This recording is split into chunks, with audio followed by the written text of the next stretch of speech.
Thank you. Thank you for the loud yes. All right, are you guys ready for your next comic? Give it up. Let's get some energy. Go, come on, give it up. The next comic. He comes from New Haven, Connecticut, which, for those of you who don't know geography, is a long way away. Or right after Bakersfield, because we stopped looking after that. And he's happy to be off the couch because he's been sleeping there for the last 3 weeks. Give it up for Roger Miller, everybody.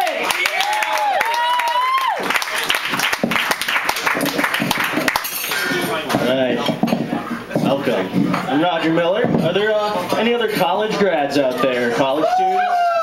Yeah, that's a fucking scam, huh? Jesus. I graduated college. I went to a small state school up in northern Vermont, Johnson State College. That's right, Raj. He's also with me. Very few people have heard of it. Pretty much only 2 groups of people have heard of it. Potheads and... shit. No, really, shit. I didn't write my notes down. Do you hate when that happens or something like right on the tip of your tongue? And then you wind up saying it like 20 minutes later, totally out of context, and you're like in the middle of a business transaction, just like, so how much does it cost if you just use your hands? Alex Trebek! Oh my god. And then you have to explain to this person, I wind up having to explain to the escort, homeless person. Oh my god. You have to explain to them why you just yelled Alex Trebek in their face, and it's just totally awkward. Damn. Fuck, potheads and something else. Well, let's just go with potheads, I guess. Shit. There's comedy behind that, right? Weed's illegal in this country. I think that's fucking ridiculous, huh?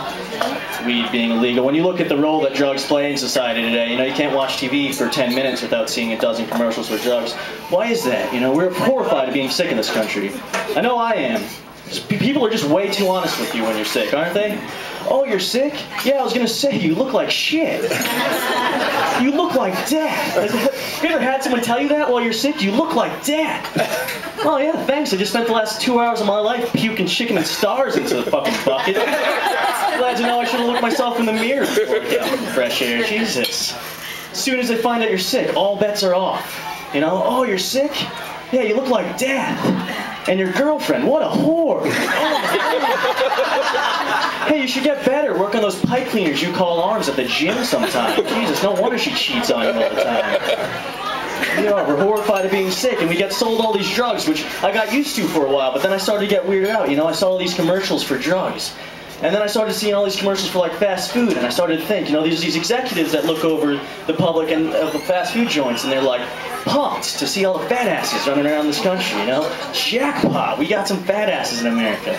But on the flip side of the coin, you've got people who make our medicine, and they're like, jackpot, there's depressed, hyperactive, impotent insomniacs with weight problems and restless leg syndrome. All right, we're gonna do okay.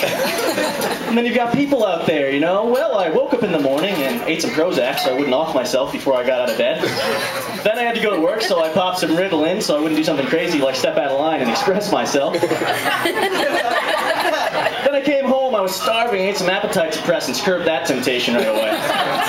Then I crushed up some Oxycontin, put that up my nose because this hangnail's been bothering me for weeks. Then my girlfriend came over, I couldn't get it up because of all the OC, so I had to use some Viagra. Had sex with her for 10 minutes and she took off. Then ironically my boner wouldn't go down for 4 hours, so I had to eat some Valium, that cooled me off. But then I almost fell asleep before the new episode of House, so I snorted some Adderall. Through a rolled up nicotine patch my doctor recommended me because these cigarettes are killing me. And then it was time to go to bed with a tall glass of warm milk and a double dose of Ambien. And that's how we get down in this country. Whatever happened to just smoking a blunt? You know? You can't do that. Weed's illegal in most of the country. California's a little bit progressive, but in most of the country it's illegal. Why? They say it's a gateway drug. They say weed leads to heavier drugs. What heavier drugs exactly? Oxycontin? Adderall? Look, and that's what I moved up to after I smoked weed. I wish I'd have known. I would have skipped that patchouli smoking middleman, gone straight for a checkup. Stop getting stoned. Shit. But that's not just weed either. We got weird drug laws in this country. Weed's illegal. Psychedelic mushrooms are illegal. You can't overdose on psychedelic mushrooms. I've tried. I mean, don't get me wrong. You'll meet God. You know, the Alpha and Omega entirely located in a Pink Floyd album. It's beautiful. I ate mushrooms for the first time at a music festival. It was an amazing experience. me and my friend showed up, and we had to scan the audience, you know, find the type of person that was going to sell us some mushrooms.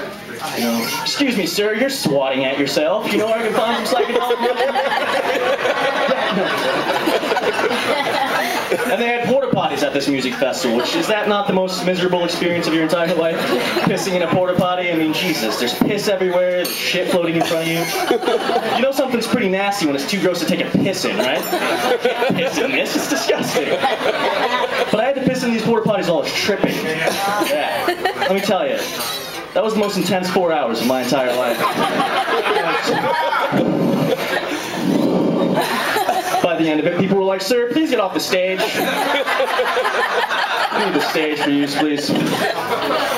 We got weird drug laws in this country. You go to jail if you break these laws. You go to prison. You got a lot of people in prison in this jail. And then as the public, we're flooded with images and stories about jail. You know, don't go in the shower, don't drop your soap. You know, we know all this shit. That's weird to me.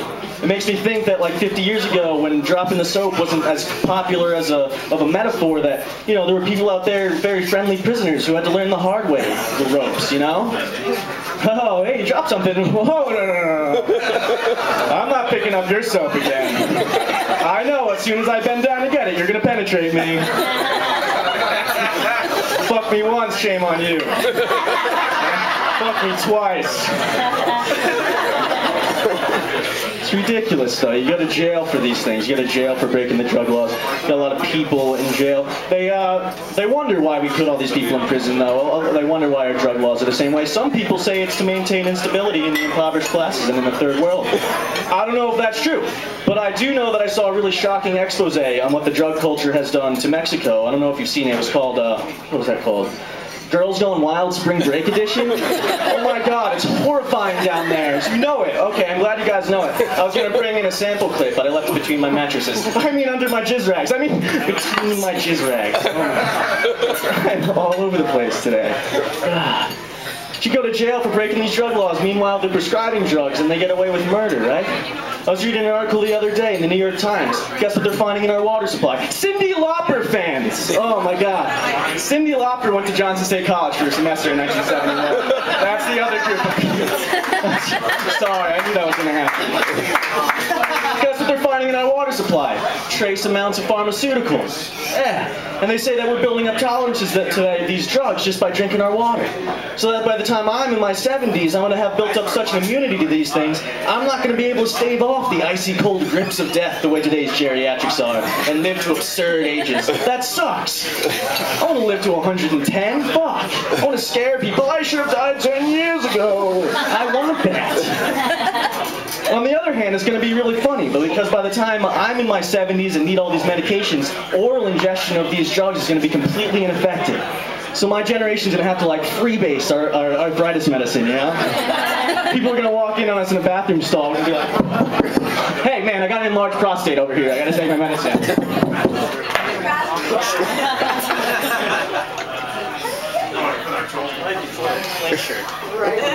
Break it. Just yell I louder. made it. On the plus side, we all know Viagra's going to be a suppository, right? Which is good news for me, because it's going to eliminate that really awkward explanation of why I have to shove something up my ass before I get hard. I'm just kinky like that. Now put on the mask. The same word is it. Thank you very much. Thank you.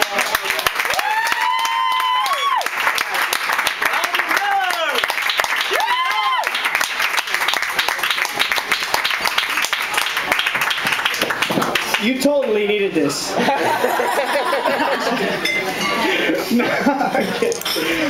guys, are you having fun? Yeah. Yes! Me too! That was enlightening, and I have a drug education beyond my years now. Thanks, Roger.